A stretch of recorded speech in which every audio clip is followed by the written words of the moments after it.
This is the story about how a guy from a little town in England went from making music in his garage to working with famous artists such as Kanye West and is now reshaping the sound of trance.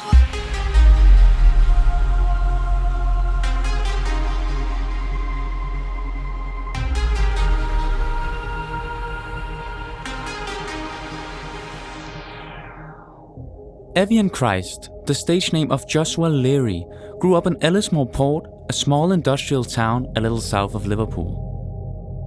In 2011, Joshua was studying to become a primary teacher at Edgehill University. On a Christmas break, between his studies, he made his first 8 tracks in his garage using an old version of Cubase. His first tracks were inspired by rap, R&B, while also incorporating some more ambient music. The tracks are very dark and screwed, and has names such as Fuck It, None of Y'all Don't Rap and Drip. After finishing the tracks, he posted the tracks anonymously to YouTube and shared it with a few friends. Back, who do back, who do stack, fucking into y'all don't stack, fucking into y'all don't rap. Almost instantly, his tracks got recognized, which generated a lot of discussion on the internet. Everyone was curious about who the person behind these tracks were.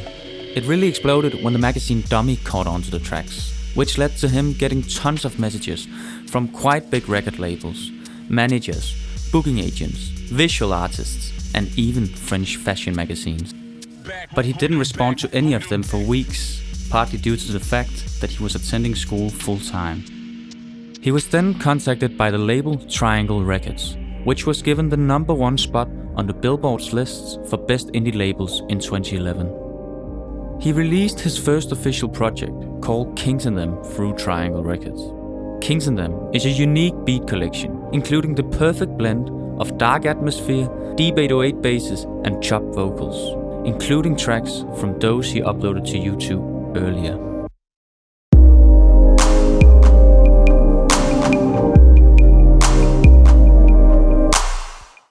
In the meanwhile, he got a call from one of the world's biggest superstars, Kanye West. Kanye and his team had heard Kings and Them while making the Cruel Summer compilation in Hawaii. They asked him to send some beats, which he had 2 days to put together. From there, it was straight to Paris, helping Kanye finishing the song I'm In It, which ended up on the final cut of the industrial hip-hop album Yeezus. Damn, your lips very soft as I turn my Blackberry off. Afterwards, he signed a publishing deal with Kanye's publishing house called Donda. Careless whispers, I fucking biting ass. After working with Kanye, he released his second EP called Waterfall. This came later than expected, due to him focusing on sending beats to artists. He also stated that he did not want his work with Kanye West to define him. The sound of this EP is way bigger than his last works, with explosive bass and huge deconstructed synths, perfectly prepared for a proper club system.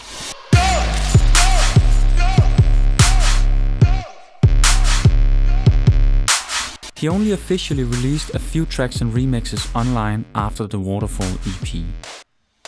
He stated in an interview with Mixmag, "People are like, you've been away for years. I've been doing live shows, I'm doing shit. It's just not in the studio." That's a very difficult thing to communicate to the wider music industry. He also mentioned in an interview with Music Radar that he got really into visual and light setup.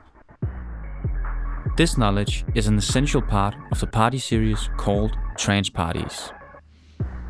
The first Trance Party was hosted in October 2013, playing along artists such as Arca, Jam City, Wonder Group and Holy Other. Other trance parties included artists such as Sophie, Travis Scott, Megatog and Lorenzo Senni, just to mention a few.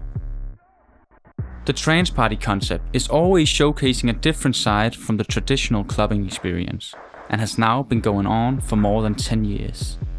Trance Party is a unique clubbing experience, taking euphoria to the extreme. He described the concept in an interview with Music Radar. Trance Party is basically just a club night where I put together strange combinations of artists that make sense in my head and apply what I learned about strobe lighting, lasers and smoke machines. It was an outlet for me, anything other than releasing music. He released his highly anticipated album Revanchist through Warp last year, including features from Blade from Drain Gang and the Swedish artist Merely. Revanchist is a unique body of work and is pushing the boundaries of trance. He stated his relation to trance music in an interview with New York Times. "When I was really young, I found this music really exciting, uplifting and sublime," Christ said. "And through no conscious decision of my own, I ended up getting drawn back into trance music. A lot of things in life go full circle somehow, and this has been one of them."